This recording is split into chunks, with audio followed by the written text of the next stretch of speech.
Assalamualaikum warahmatullahi wabarakatuh kepada Dr. Hamidun dan salam Ramadan. Saya Wan Muhammad Iqbal bin Wan Muhammad Khaludin, AP 190104. Pada hari ini, saya akan membincangkan sedikit mengenai pensampelan. Apa itu pensampelan terganggu dan apa itu sampel yang tidak terganggu? Sampel yang terganggu ialah sampel yang telah dipengaruhi oleh sesuatu benda. Contohnya, air hujan. Apabila hujan turun dan terkena pada tanah, sampel tanah itu akan berubah. Oleh itu, tanah itu akan dibawa ke dalam makmal dan disimpan ke dalam bekas yang kedap udara atau plastik hitam yang telah diikat, dan ia akan disimpan untuk beberapa hari. Setelah itu, kita akan melihat kesannya, iaitu dia akan kembali kepada bentuk asal ataupun tidak.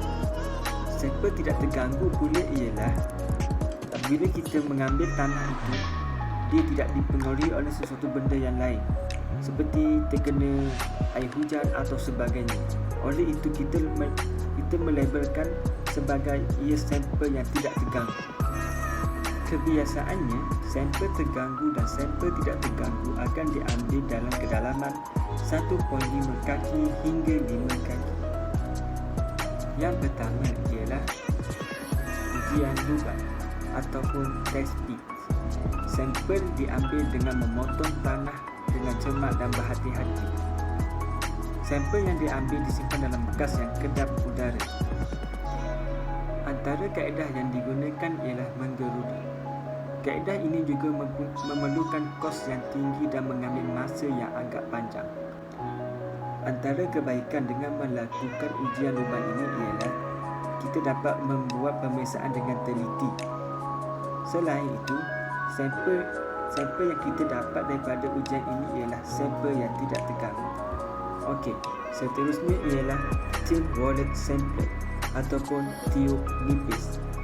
Penghujung tiup akan ditutup dengan lilin parafin. Setelah tiup mengandungi sampel, ia akan dikeluarkan. Tiup akan dihantar ke makmal untuk dibuat ujian.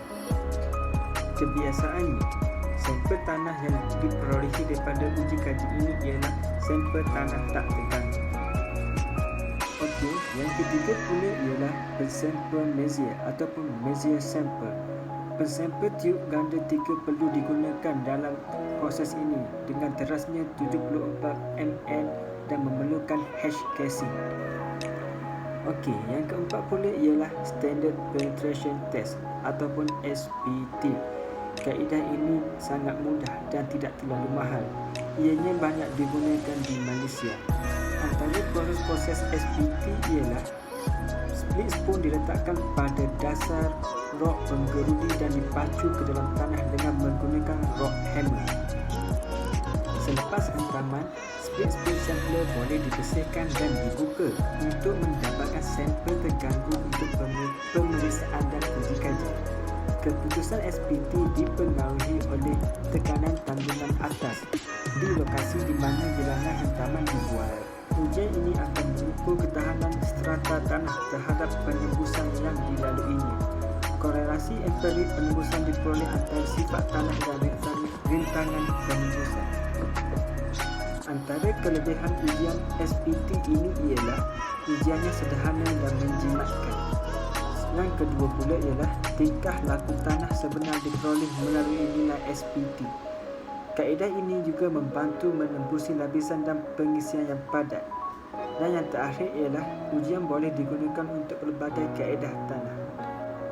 Kekurangan dalam melakukan kaedah SPT ini ialah hasilnya akan berbeza-beza disebabkan oleh perubahan mekanikal atau pengendali atau gangguan penggerudian. Yang seterusnya ialah sampel yang diambil untuk ujian ini akan terganggu.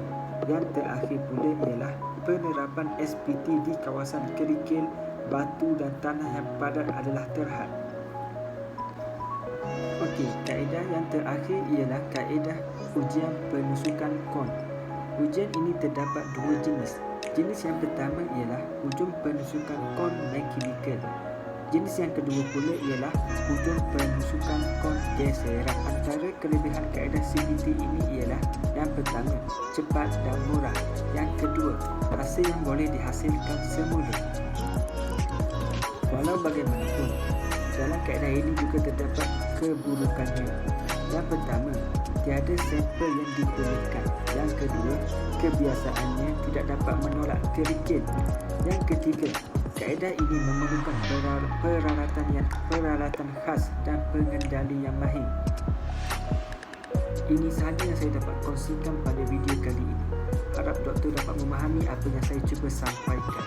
Sekian, terima kasih. Assalamualaikum.